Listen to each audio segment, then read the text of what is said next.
You're sitting across from her, the siren, and you just failed the test. You don't even know what happened.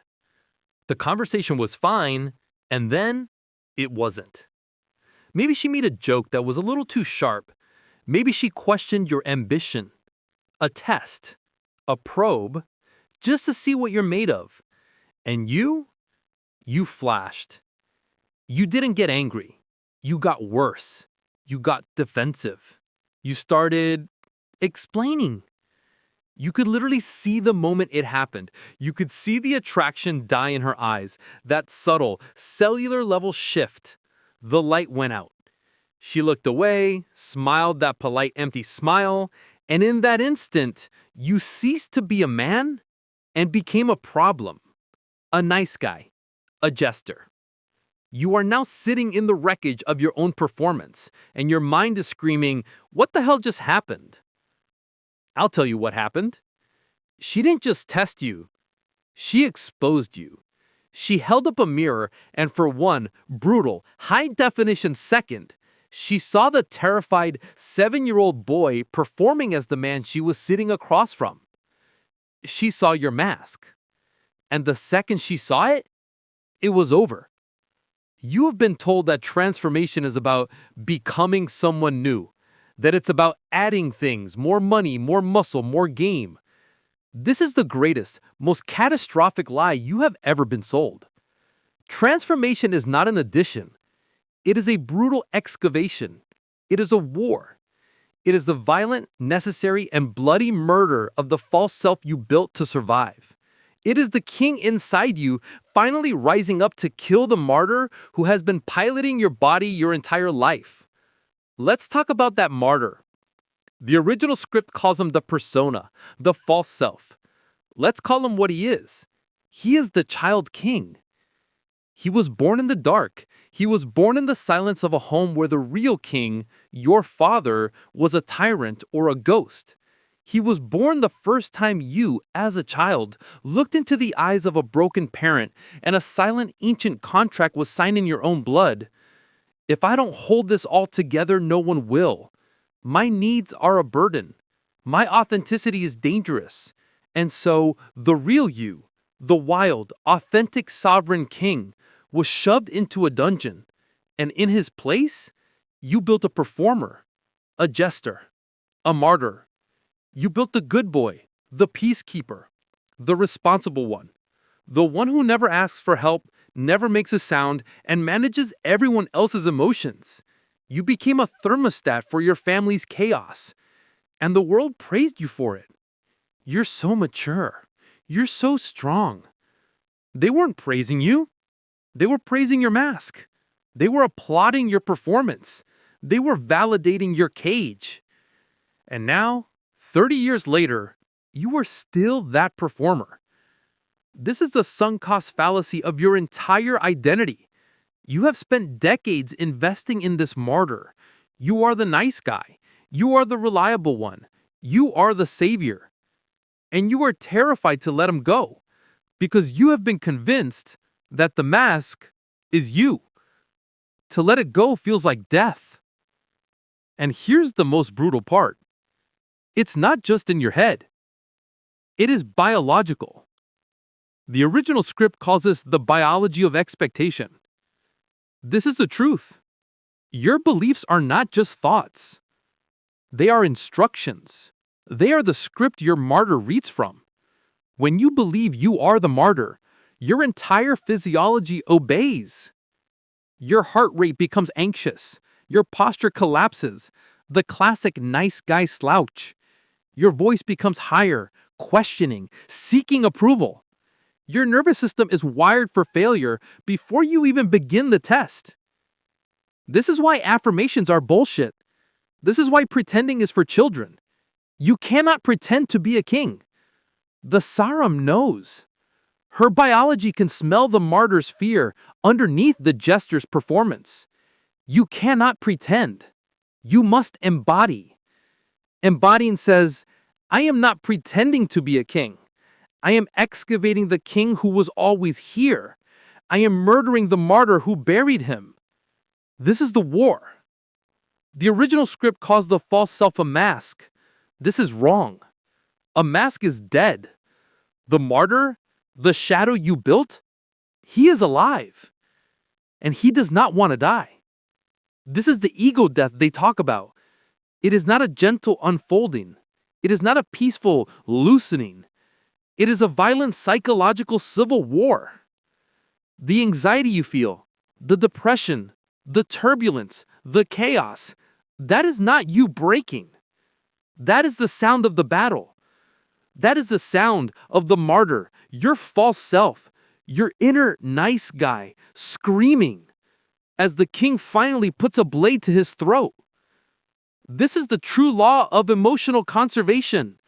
All that suppressed rage, all that grief, all that pain you buried as the child king, it doesn't disappear. It ferments.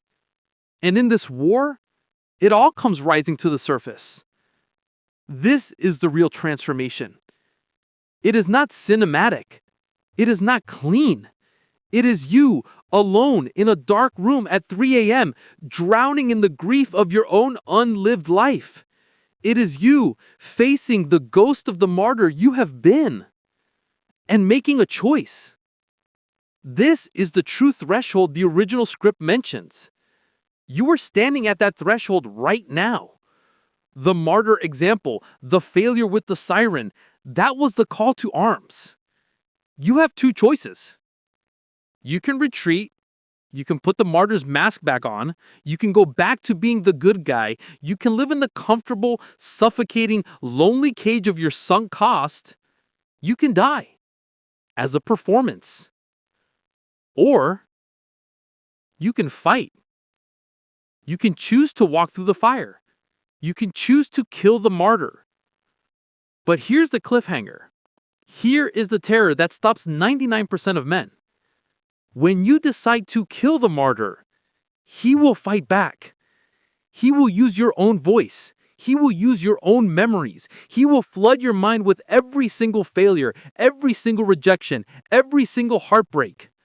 He will scream at you, if you kill me, you will have nothing. You will be nothing. You will be alone. She will leave you. The tribe will exile you. Put the mask back on. It's the only thing that kept you safe. The martyr is your fear. And to win this war, you must be willing to lose everything. We left off in the dark, at the threshold. You have made the choice. You are going to war against the martyr, the false self, the nice guy performance that has cost you everything. And he is fighting back. He is screaming in your own voice, "You're not a king. You're a fraud. You'll always be the jester. You'll always be alone." This is the real shadow work. Not journaling, not positive thinking. It is a murder. And the martyr is a master of survival. So how do you win? How do you kill a ghost that lives in your own head? You don't fight him. You starve him. A ghost, a martyr, a shadow, it is an identity. And an identity can only live if you feed it. You have been feeding the martyr for decades. You feed him with your anxious thoughts. You feed him with your jester's behavior, seeking approval. You feed him with your martyr's actions, over-providing, self-sacrifice. The war is not won with a sword. It is won with starvation. You starve the martyr by feeding the king. This is the true meaning of the original script's neuroplasticity and visualization. It is not magic. It is a biological rewiring. It is targeted starvation. The original script says imagining yourself performing an action activates nearly the same brain regions as physically doing it. This is your weapon. You stop rehearsing the martyr's failures. You stop replaying the sunk cost of your past. And you start rehearsing the king. You vividly rehearse the man you are excavating. You embody him right now. You stand up straight. You pull your shoulders back. You breathe from your diaphragm. You change your physiology and you change your mind. This is the true biology of expectation. You visualize the next time the siren tests you.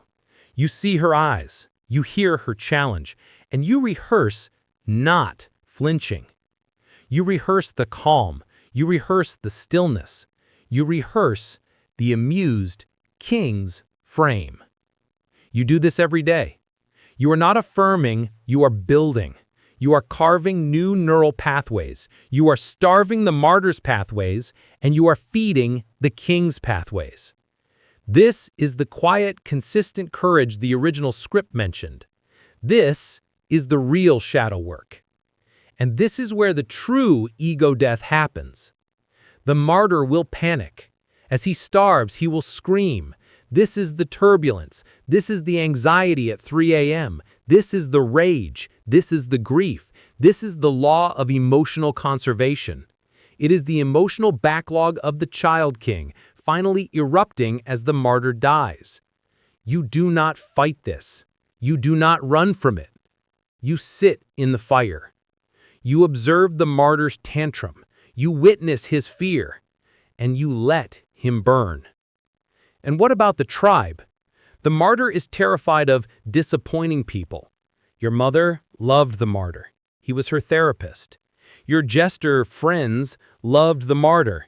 He validated their mediocrity. The siren loved the martyr because he was a predictable, controllable resource. The king is a threat to all of them. This is the real meaning of growth looks like loss. When you kill the martyr, you will lose the parasites that were feeding on him. This is not a loss. This is an exile. It is the king finally cleaning his court. And as the martyr burns away, as the parasites fall off, as the smoke clears, something new happens. Or something old. The original script calls it remembering who you really are. This is the return of the king. You were not becoming someone new. You were excavating the sovereign man who was buried under decades of conditioning. The king was always there. This is the alignment they talk about. This is the integration. This is the king, your prefrontal cortex, your conscious intent, and your shadow, your limbic system, your primal emotions, finally working as one. The king is no longer afraid of his own shadow. He has tamed it. He uses it. And this is the ultimate payoff. We return to the hook. We return to the siren. The scene is the same. The test is the same. She hits you with the same challenge, but you are not the same. You are not performing. You are not pretending. You are embodying. Your physiology is calm. Your belief is certain. Your frame is iron. You don't flinch. You don't explain. You don't defend. You just look at her with that calm, present, amused, king's gaze. And in that moment, everything changes. You have not won her. You have shown her that you have won yourself. You have stopped chasing validation, and you have become the validation. This is the true psychology of transformation. It is not easy. It is not positive. It is a brutal, beautiful war. It is the only war that matters. The jester waits for his life to happen. The martyr survives the life he hates. The king builds the life he chooses.